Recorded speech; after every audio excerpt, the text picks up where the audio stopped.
Retrouvez des parcours de traders et boursicoteurs inspirants dans Smart Traders avec IG, spécialiste de l'investissement depuis 1974.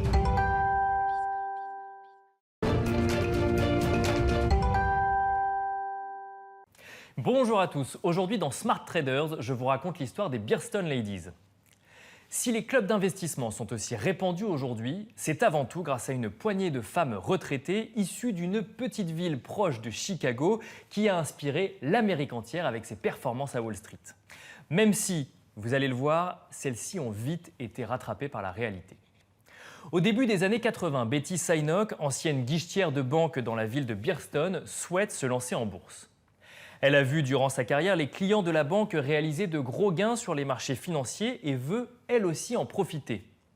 Mais voilà, aucun broker, intermédiaire nécessaire pour investir sur les marchés financiers, n'accepte de travailler avec une femme retraitée aux économies modestes issue d'une petite ville reculée.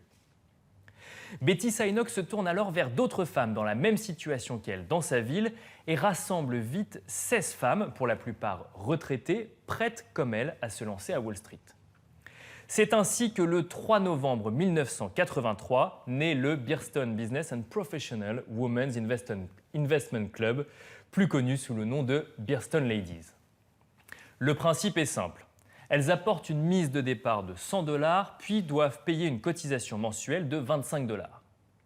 Elles se réunissent ensuite une fois par semaine pour décider des actions qu'elles souhaitent acheter ou vendre. Et c'est là que le club d'investissement commence à surprendre les professionnels. La plupart d'entre elles n'y connaissent absolument rien en bourse. Elles ne connaissent ni les ratios, ni les calculs, mais développent une méthode qu'elles estiment avant tout basée sur le bon sens. Parmi les critères retenus, un faible niveau d'endettement des entreprises, une croissance solide sur au moins 5 ans, un secteur d'activité porteur et un prix par action peu élevé, inférieur à 25 $. Mais elles se fient également à leur intuition ou à leur goût. Ainsi, elles investissent dans Walmart. Et lorsqu'un professionnel du monde de la finance s'en étonne, elles lui répondent « À chaque fois que nous y allons, le magasin est plein, avez-vous déjà mis les pieds dans un Walmart ?» Elles investissent de la même façon dans le fabricant de chaussures Wolverine Worldwide, tout simplement car elles apprécient la résistance des bottes de la marque. Une méthode qui semble porter ses fruits, semaine après semaine, puisqu'au début des années 90, les 1 600 $ du début se sont transformés en 80 000 $ et les Bearston Ladies clament une performance annuelle de 23,4% sur la période 1983-1994, bien supérieure à la performance du S&P 500 au même moment. Il n'en faut pas plus pour que la presse rende ces femmes et leur club d'investissement célèbres. Les journaux décrivent un club d'investissement au succès retentissant, réalisant des gains à en faire saliver Warren Buffett lui-même. Portées par cette célébrité soudaine, les Bearston Ladies écrivent 4 livres où elles détaillent leur stratégie d'investissement, tournent une vidéo également de formation où elles jouent de leur statut de retraitée ou de femme au foyer nommée Cooking Up Profit on Wall Street. Ces femmes deviennent un phénomène à tel point que plusieurs professionnels de la finance commencent à s'intéresser en détail à leur stratégie et à leurs gains. Face au scepticisme de nombre d'entre eux, les Bearston Ladies décident de faire auditer leurs comptes. Et c'est là que le conte de fées prend une autre tournure. Le verdict de l'audit est sans appel. Il met en avant des performances réelles non pas de 23% comme énoncé, mais de 9,1% au moment où l'audit est réalisé. Un chiffre à mettre en regard avec la performance du S&P 500 au même moment, qui est de 14,9%. La revue des comptes fait finalement tomber le club en disgrâce, car non seulement les chiffres sont faux, mais leur stratégie est moins performante que si elles avaient simplement suivi l'indice boursier de référence. La presse leur tourne subitement le dos et l'éditeur de leur livre est condamné à une amende de 17 millions de $.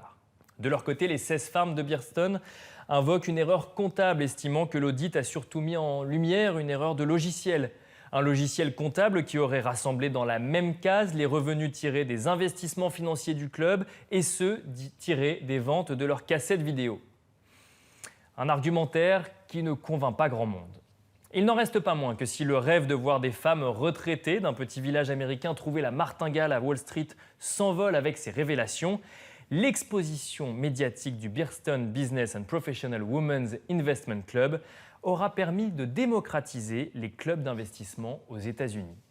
De 7000 clubs d'investissement en 1983, les États-Unis sont passés à 28 000 clubs en 1997.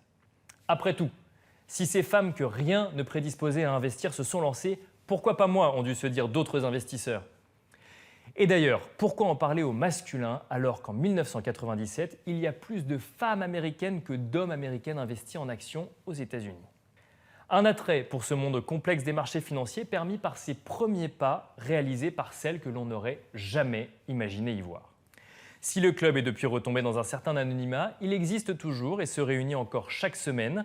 Il est d'ailleurs composé à 75% de descendantes des membres fondatrices et a rajouté à son portefeuille des valeurs comme Amazon, Facebook ou encore Apple. Moins d'isère sur ses performances depuis cet épisode, il faut remonter en 2016 pour retrouver le dernier décompte qui estimait le montant des encours à 450 000 $. Une de ses membres déclarait alors à CNBC « Nous sommes passés par des hauts et des bas, nous avons vu le marché monter, nous avons souri durant nos réunions, et puis, lorsqu'il baisse, nous ne sommes pas tristes, nous cherchons les bonnes affaires. » Et une autre membre de rajouter « C'est les soldes, comme dans un magasin. C'est Black Friday, let's go shopping !»